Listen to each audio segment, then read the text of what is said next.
دووەم گەورەترین بەنداو لە گەرمیاندا هەموو کارەکانی تەواو بووە و 21 ملیۆن مەتری سێجا ئاوی گلداوەتەوە.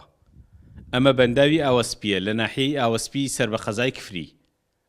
پرۆژەیەکی گەورەی کشتوکاڵی و گەشتیاریە و هۆکاری سەرەکی ئاوەدانکردنەوەی ناوچەکەیە. ئەم بەنداوە سوودێکی زۆری هەبێ بۆ دانیشتوانی ناوچەکە لە ڕووی گەشت و گوزارەوە، لە ڕووی ئاژەڵداریەوە، لە ڕووی ئاودێریەوە نزیکەی 340 هێکتار زەوی بەراوەکات ئەتوانن سوودی لێ وەربگرن بۆ بوارانە و هەروەها لە ڕووی زیادکردن و بەرەوێنانی ماسیشەوە سوودێکی زۆری هەیە بۆ دانیشتوانی ئەم سنوورە. لە ڕووی گەشت و گوزاری، لە ڕووی پەروەردەی ماسی دەورێکی زۆر گەورەی هەیە و بۆیە من لەیرادا وەکو کارمەندێک داواکارم لە تایبەتمەندانی حکومەتی هەرێم کەرتی تایبەت کەرتی گشتی بایەخێک بەو بەنداوە بدرێت ئەتوانم بڵێم ئەبێتە سامانێکی نەتەوەی بۆ ملەتەکەمان.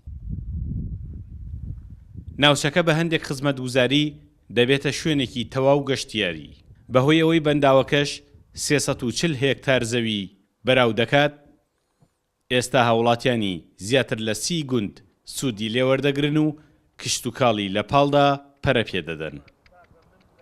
ڕەنگە لە سەرەتاوە تۆزێ نیزامەکەی باش نەبێ، زیاد و کەم کراوە ئاوەکە، بەڵام ئەگەر لە ئێستا بەدواوە بەم شێوەیە 24 ساعتە ماوە ئاوا هەبێت دەورێکی زۆر باشی هەیە، خەڵک هەمووی فەلاعەتەکات. من ئاگادارم چۆن خۆم دەستم پێ کردووە ئێستا لە هاوینە ئێمە پێشتر ئاومان دابەزی، بەڵام ئێستا ئەگەر بەم شێوەبێ ئاومان دانابەزێت، ئاوەکە زۆرە بەش هەموو فەلاحەکانەکات.